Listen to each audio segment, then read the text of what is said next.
Η τελευταία ανάσα ήτανε πολύ βραχνή, η τελευταία ανάσα όταν χανόταν η ζωή. Ο Θεός να ευλογεί τις ψυχές εκεί ψηλά.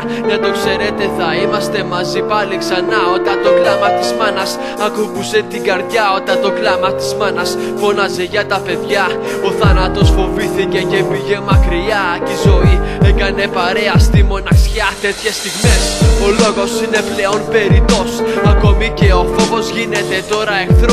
Πόσα όνειρα μαζί χέρι-χέρι είχαμε φτιάξει, μα τώρα κάποιος θέλησε για πάντα να χαλάσει. Κοίτα πίσω χάρε για να δεις τι έχεις κάνει.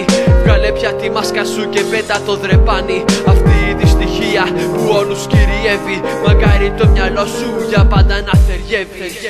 Τα παιδιά είναι ακόμη εδώ, μα κανείς δεν νιώθει πλέον τον πόνο αυτό. Είναι μαζί σε κάθε λύπη μας και κάθε χαρά μας. Ζουνε μέσα στις σκέψεις, ζουνε μες στα όνειρά μας.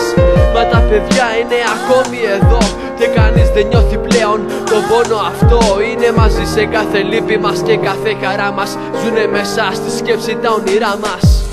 Όταν βλέπεις μια μάνα να κλαίει, να γελά, όταν βλέπεις τον πατέρα το παιδί του να πονά, τα χέρια των παιδιών γίνονται πλέον φτερά. Και έτσι ξεκινάει το ταξίδι εκεί ψηλά. Για αυτούς όλους που χάθηκαν σε εκείνο το σημείο, εμείς χτίσαμε για σας αόρατο μνημείο. Για να θυμάστε πάντα ότι είμαστε μαζί και πάντα θα υπάρχει σαν πατρίδα μας η γη. Τίποτα δεν άλλαξε και ούτε θα αλλάξει. Απλά ο χρόνος θέλησε για λίγο να πετάξει.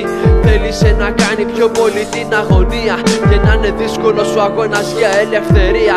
Για τα παιδιά που χαθήκαν κρυφά μες στο σκοτάδι, για τους γονείς που ταξιδεύουν κάθε μέρα στον άδει. Απλά να ξέρετε μονάχα ένα πράγμα, θα μείνουν στην καρδιά μας τα παιδιά.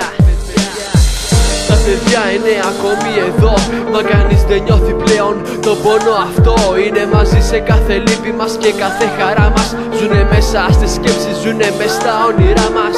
Μα τα παιδιά είναι ακόμη εδώ και κανείς δεν νιώθει πλέον τον πόνο αυτό. Είναι μαζί σε κάθε λύπη μας και κάθε χαρά μας. Ζουνε μέσα στη σκέψη τα όνειρά μας. Τα παιδιά από τα τέμπη, τα παιδιά από το πέταλο, τα παιδιά από τα τέμπη, τα παιδιά από το πέταλο.